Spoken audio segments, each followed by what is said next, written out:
a caminho de Samhain e ainda na companhia da Mãe Terra. O assunto de hoje fala sobre o jugo, sobre a nossa incompetência em nos harmonizarmos com o coletivo, né? E para isso eu vou falar sobre a mítica do centauro. E começando por Quiron, e eu acho que todo bruxo, astrólogo metido a alquimista, ele tem meio que uma paixão por Quiron. A mítica de Quiron fala sobre o imortal que foi ferido pela criação e que mesmo assim dedicou a sua vida a curar aquilo que ele feriu. E hoje ele ainda representa isso no nosso mapa, né? Ele representa aquilo que aconteceu conosco e que nos feriu e como nós precisamos dissolver isso dentro de nós para ver o bem maior, não repetir aquilo, não passar adiante e ao mesmo tempo trazer toda essa cura. Mas fato é que quando a gente olha desta forma para Quiron, né, como o ser existente Quiron, né, que representa com certeza a melhor virtude entre os centauros, dentro dessa espécie nós temos os centauros da Tessália, que são representados no nosso mapa por Ixion, que foi considerado o pior ser humano da sua geração. Hoje, com certeza, teriam outros, né?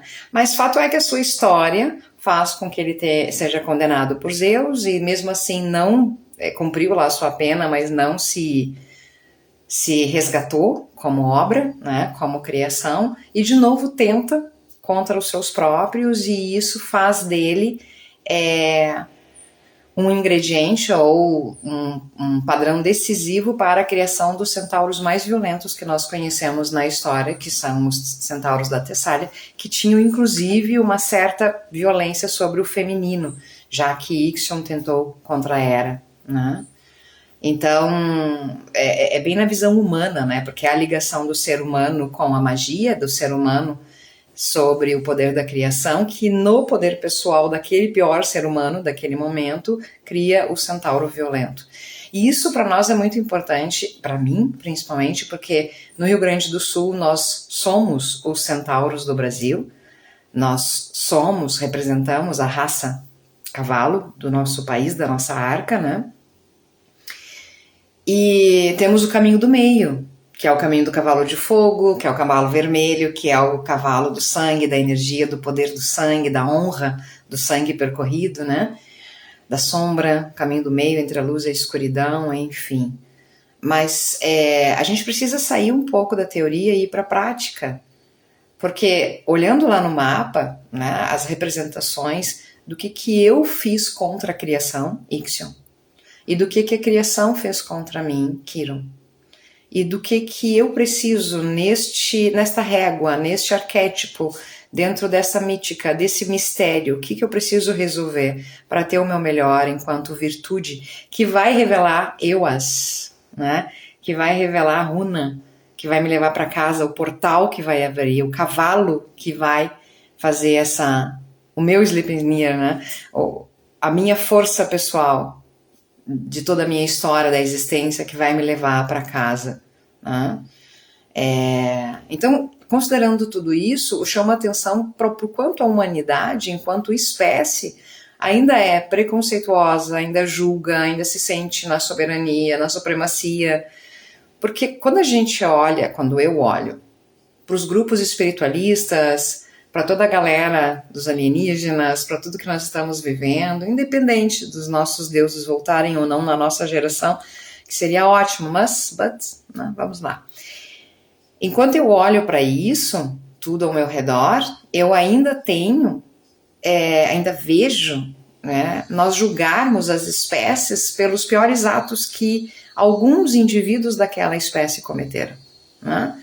Então, todo o papo que a gente tem sobre arcontes, que é uma missão, uma história, vieram realizar algo e teve traidores, reptilianos, dracos, demiurgos, quanta injustiça, porque entre estes grupos não existia só os Trumps da vida, só os Hitlers da vida, né? Também existia os Chicos, as Madre Teresas, né? Enfim, se a humanidade não quer ser julgada pelo seu pior, né? Já pensou como seria se lá fora agora as pessoas começassem a nos medir e dissessem assim, não, a humanidade não dá porque um dos principais líderes mundiais é isso aqui, né? E só faz guerra, então... E o Brasil, que é a arca do futuro, cara, tem a ditadura, olha o que eles fizeram. E é isso. Né? É isso que a gente faz com as espécies lá de fora. A gente olha para o DNA reptiliano como se Tiamat não fosse reptiliana, né? E toda a origem dos dragões do nosso planeta, como se Kuan Yin não fosse de DNA reptiliano, afinal de contas ela é um dragão.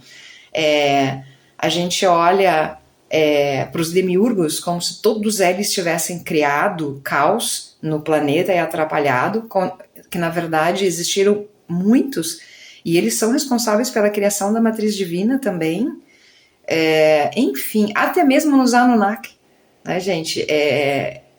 Se considera uma raça, se considera uma missão, se considera um grupo de implementação de consciência, mas ali tinham cientistas e nem todo mundo era o do mal. Então, eu acho que é isso, né? Começar a olhar para o seu Ixion e para o seu Chiron e para o seu cavalo de fogo, nessa história do poder pessoal, da magia que nos leva ao poder, e começar a tirar esses preconceitos, senão a gente vai passar muita vergonha.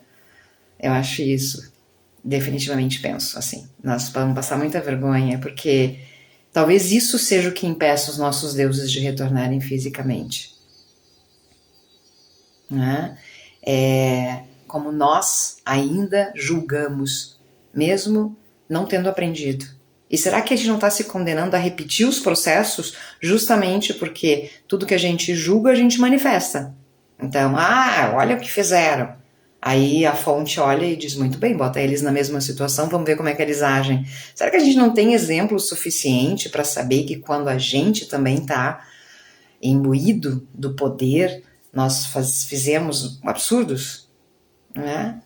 É aqui, pensando sobre a energia do fogo, sobre a energia deste momento pré-Samhain, sobre o que eu preciso purificar dentro de mim para esse contato universal e para a nova humanidade que está sendo chamada neste reset.